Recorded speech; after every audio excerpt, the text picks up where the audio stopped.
वहीं पर्वतीय क्षेत्रों में हो रही बारिश के चलते काशीपुर में स्थित ढेला नदी उफान पर है, जिससे नदी के आसपास के मकान खतरे की जद में आ गए हैं। इसी बीच काशीपुर मोहल्ला अली खान के मधुबन नगर में भारी बारिश के चलते 2 मंजिला मकान कुछ ही सेकंड में भरभरा कर गिर गया।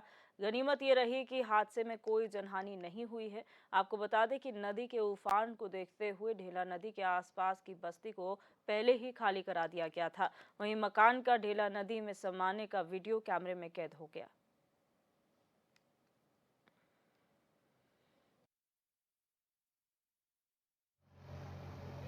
2-4 दिन से काफ़ी बरसात हो रही है, शाम तक बरसात हुई है।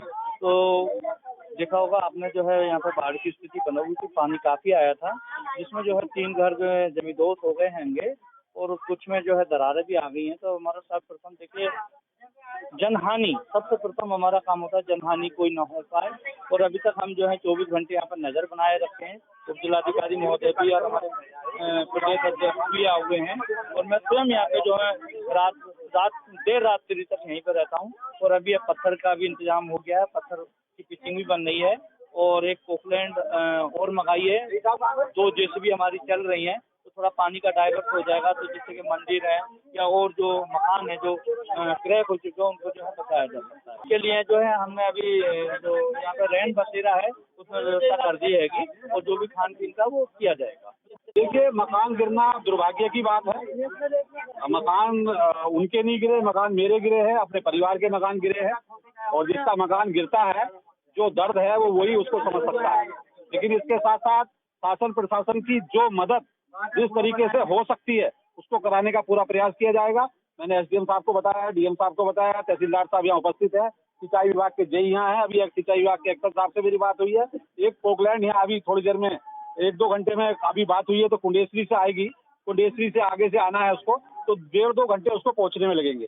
तो एक पोकलैंड आएगी और बाकी मैंने कहा है कि 5 ट्रक पत्थर यहाँ रोज मंगाइए और लेबर जो है हमारी कम है, लेबर से रात दिन काम कराना पड़ेगा, दिन दिन में काम नहीं होगा। इसलिए मैंने जय साहब को भी कहा है और नहीं होगा काम तो हम रात को भी आएंगे देखने के लिए काम हो रहा है नहीं हो रहा। काम ये करना पड़ेगा और प्रशासन और शासन सरकार संवेदनशील है, उनके घर नहीं टूटे, हमारी सरकार के और हमारे घर टूटे, इसलिए क्या मुआवजा दिया सरकार की मुआवजे से जो उचित मुआवजे का प्रावधान होगा वो दिया जाएगा। वो तहसीलदार साहब बता सकते हैं कि क्या मुआवजे का प्रावधान है, मुझे नहीं पता है उसके बारे में, लेकिन उसके बावजूद भी जो आर्थिक सहायता की बात होगी उसके लिए भी हम माननीय मुख्यमंत्री से निवेदन करेंगे।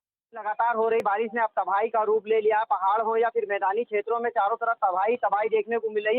इसी तबाही का एक नज़ारा उधम सिंह नगर के काशीपुर में देखने को मिला है, जहां ढेला नदी ने कुछ घरों को अपने आगोश में ले लिया। मैं अपने सहयोगी से कहना चाहूंगा कि दिखाइए किस तरीके से 2 मंजिल को अपने आगोश में ले लिया, जिसकी वीडियो भी सोशल मीडिया पर लगातार वायरल हो रही है।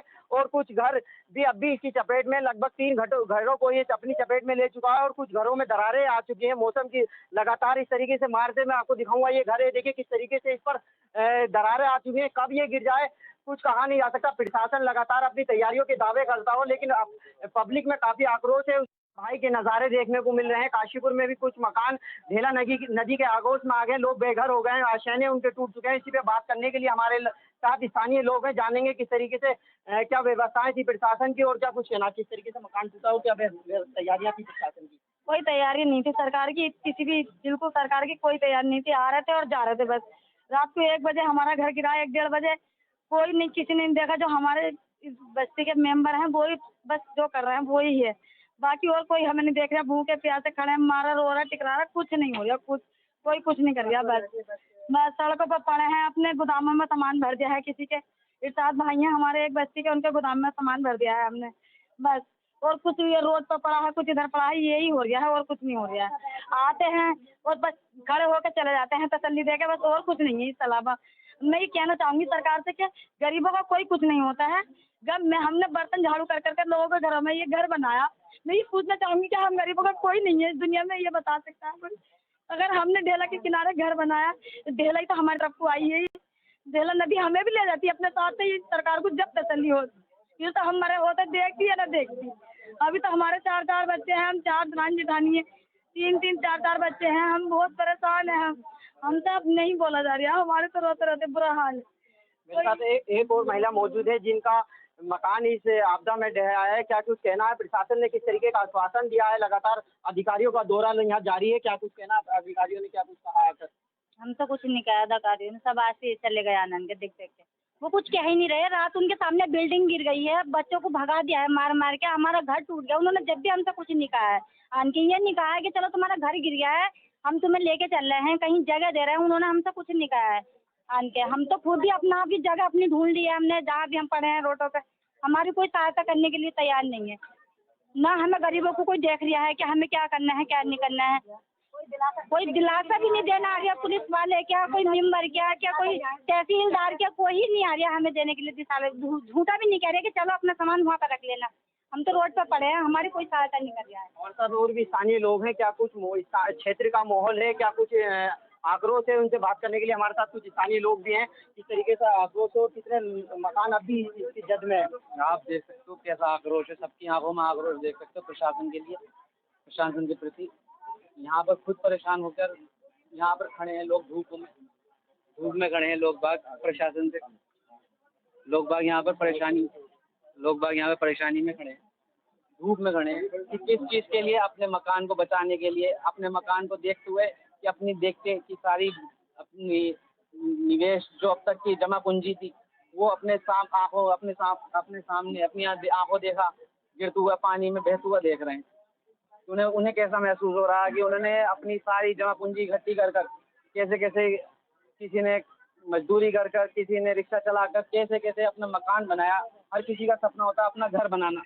जब अपना ही घर चला जाता है, बेघर हो जाते हैं, तो तब पता चलता है कि क्या है।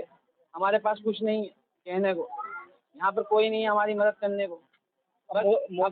मौजूदा हालत में क्या स्थिति है? हमारे साथ बात करने के लिए और भी लोग हैं। मौजूदा हालत में अगर बात करी जाए तो किस तरीके से पिचिंग की तैयारियां चल रही है, और जो घर बेघर हो चुके हैं उनके लिए क्या व्यवस्था है प्रशासन की? भैया यहाँ पे जो नुकसान हुआ है उनके लिए कोई व्यवस्था नहीं हुई है, ठीक है।